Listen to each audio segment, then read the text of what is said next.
Welcome to the American Rambler with your host Paul Grofton, here in the bastion of free speech, or unfree speech as I'd like to say, better known as YouTube.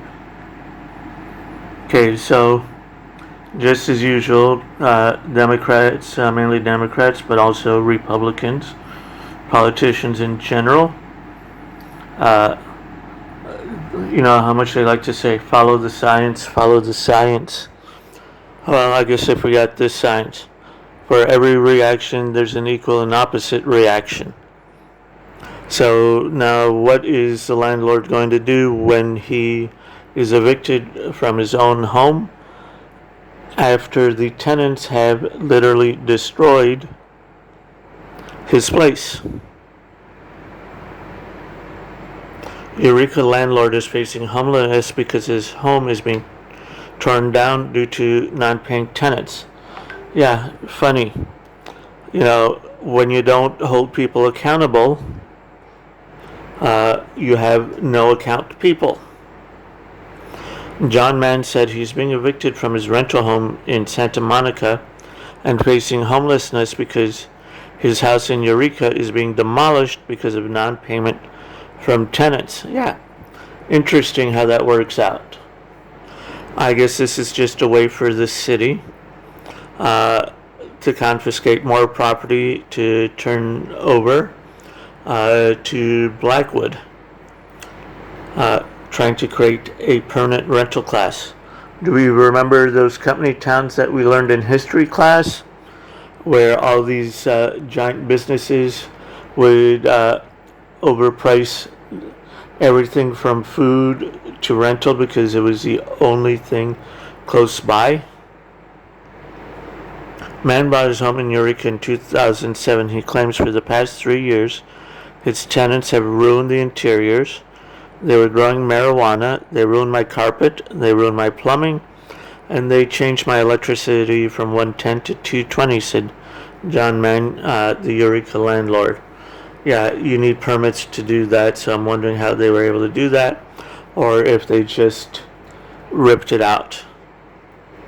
Okay. He was in the process of evicting those tenants, however, COVID hit at the beginning of 2020 and froze the eviction altogether. Now, the freezing the eviction altogether never should have happened. They should have looked at individual cases and seen how they were being done. It was, we seem to be able to operate with Zoom meetings. Okay. Mann says the inspectors from Humboldt County told him the property was inhabitable because of all the damage done. Yeah. I know somebody who had that happen to his own property. I met them last week and they did an inspection. They condemned the house and put a notice on the door. The people in the house had to vacate immediately, of course. As they left, they did a lot of vandalism because they were angry, said Mann. The notice stated the property must meet plumbing and electrical requirements within 30 days or it will be demolished. Now Mann is facing homelessness if he can't meet the deadline. Yeah, how can he meet the deadline with no income from the rental and still have to pay the mortgage on the property? It might be better for him to abandon the property. We reached out to Humboldt County Building and Planning Department and Code Enforcement. They said they could not comment. That's rather interesting. So why don't we hear about a couple of other horror stories from rental owners. Now we are having struggles with with small landlords, the ones that might turn a garage into an apartment or rent out a bedroom. Okay. Jennifer Collins of Lahaina, Hawaii, lost her job as a restaurant server during the pandemic but hoped to stay afloat on rent she collects from 3 small condos she owns. Things didn't go as planned. Collins, 61, said of her tenants, it's largely abandoned Collins' condo for another home and purchased a new automobile, but refuses to either pay rent or leave Collins' property, even changing the lock so Collins could not access it. Collins has attempted to evict the tenant but said she has so far been unsuccessful. She's back weighing tables now, but said she's trying to sell 2 of the condos. So here she's going to be losing a good chunk of her retirement income. My stomach just starts churning talking about it. I'm nervous. I'm like a deer in the headlights. Advocates for renters celebrated last week when Biden administration effectively extended an illegal lockdown, an illegal moratorium ban on most evictions, but for some small landlords struggling to pay mortgages and taxes, it was the last straw.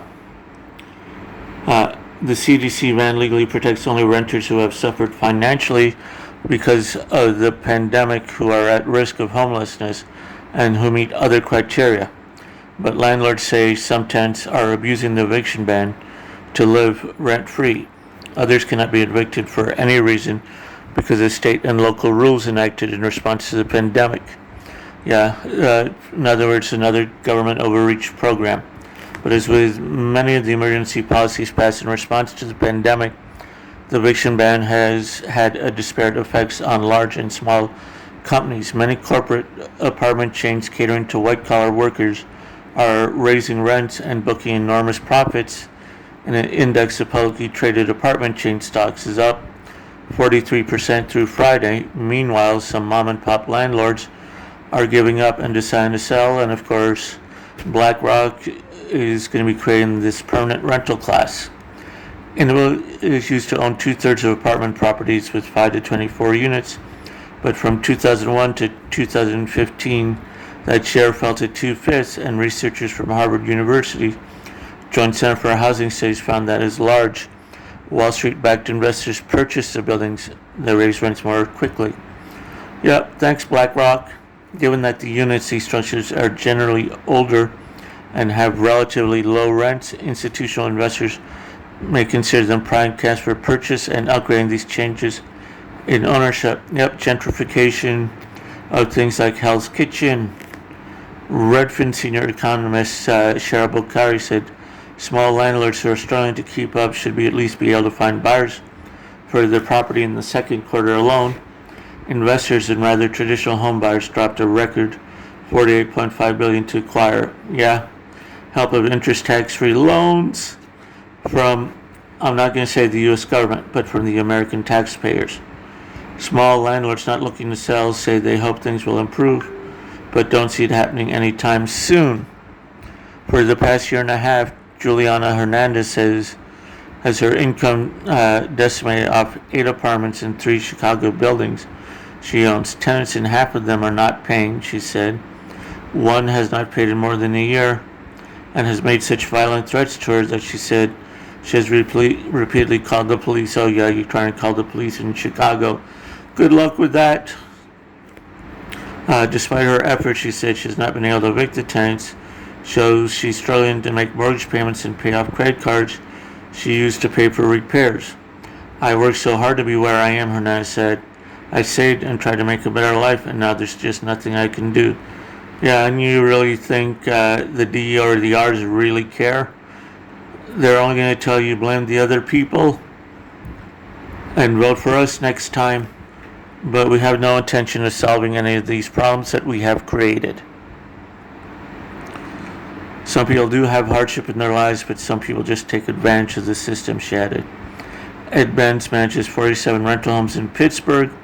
Some he owns and some he manages for other owners.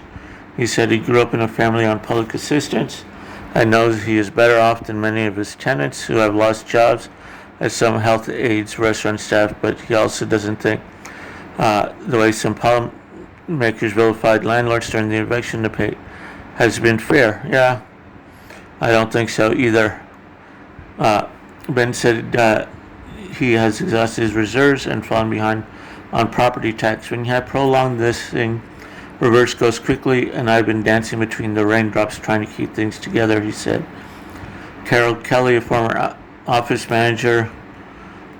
So some of these do own multiple properties, and now they're headed in a situation.